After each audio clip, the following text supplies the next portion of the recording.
जाली account case Bilawal Bhutto और मुराद अली शाह के नाम ईसीएल से निकाले जाएं। सुप्रीम कोर्ट ने तहरीरी फैसला जारी कर दिया है। नैब को बिलावल मुराद अली शाह के खिलाफ शवाहिद मिले तो ईसीएल में नाम डालने के लिए हुकूमत से रुजू में कोई रुकावट नहीं। जेआरटी नामुकम्मल मामलात की तहकीकात जारी रखे।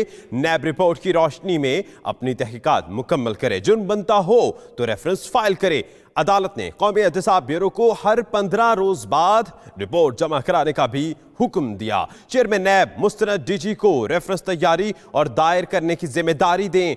मुस्तनद और तजर्बाकार अफसरान पर मुश्तमिल टीम रेफरेंसेस की प्रोसिक्यूशन के लिए तश्कील दी जाए। जेआरटी तहकीकात मुकम्मल करके नैब को भिजवाएगी। इमरान वसीम हमारे साथ मौजूद हैं, उनसे बात करते हैं। इमरान, डिटेल ये फैसला आया है, जरा इसके मंदरजात के बारे में हमें तफसीलन बताइएगा कि किस किस का नाम ईसीएल में रहेगा और किसका ईसीएल से निकाला जाएगा।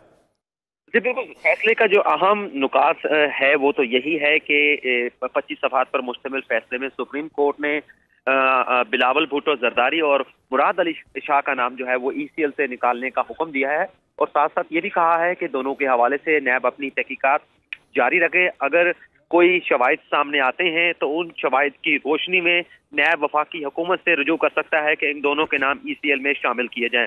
इसके साथ साथ नैब को 2 माह का वक्त दिया गया है कि जेआईटी की रिपोर्ट की रोशनी में वो अपनी तहकीकात करे और इस हवाले से अगर ये कोई ऑफेंस बनते हैं तो इस्लामाबाद की एहतसाब अदालत में रेफरेंसेस फाइल किए जाएं और एक स्पेशल जो है वो डायरेक्टर जनरल नैब जो है वो नॉमिनेट करें। चेयरमैन नैब जो रेफरेंस तैयार करे और उसे रेफरेंस को एहतसाब अदालत में फाइल किया जाए।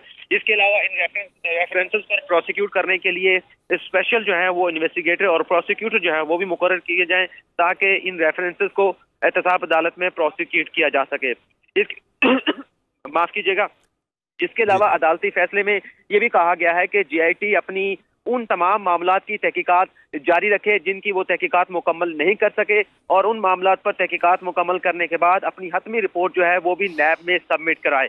और ये भी कहा गया है कि नैब जो तहकीकात करेगा वो हर 15 दिन के बाद जो है अपनी रिपोर्ट सुप्रीम कोर्ट में जमा कराएगा, जिस पर चीफ जस्टिस ऑफ पाकिस्तान एक अमल दरामद बेंच तश्कील देंगे और वो अमल दरामद बेंच नैब की जो 15 रोजा रिपोर्ट होगी तहकीकात के हवाले से उनका जायजा लेगा। बिल्कुल ठीक।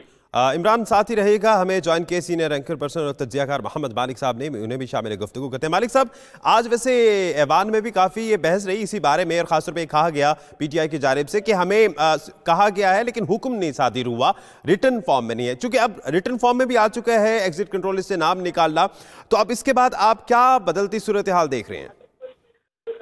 देखिए, बड़ा इंपॉर्टेंट फैसला है आज का। ये ईसीएल तो बड़ी मामूली चीज़ है, उसका इट्स वेरी इनसिग्निफिकेंट पार्ट।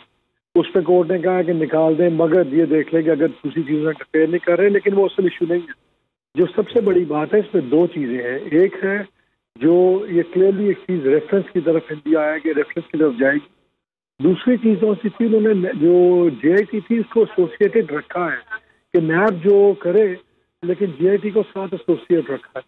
फिर उन्होंने एक 15 दिन के बाद एक कॉन्टीन्यूटी इंश्योर किया कि 15 दिन के बाद आप प्रोग्रेस रिपोर्ट जमा करवाते रहे। एक चीज़ नोट कीजिएगा कि अब ये जो 15 दिन के बाद अब एक नए चीफ जस्टिस बैठे हुए हैं और ये खोसा साहब जहाँ से बड़े बड़े मैन ऑफ लॉ है, लेटर एंड स्पिरिट और बड़े सख्त किस्म के आदमी हैं जो कोई हेडलाइंस के लिए काम नहीं करेंगे, जो मेरे ख्याल में ऑप्टिक्स के लिए काम नहीं करें, बड़ी मीनिंगफुल होगी।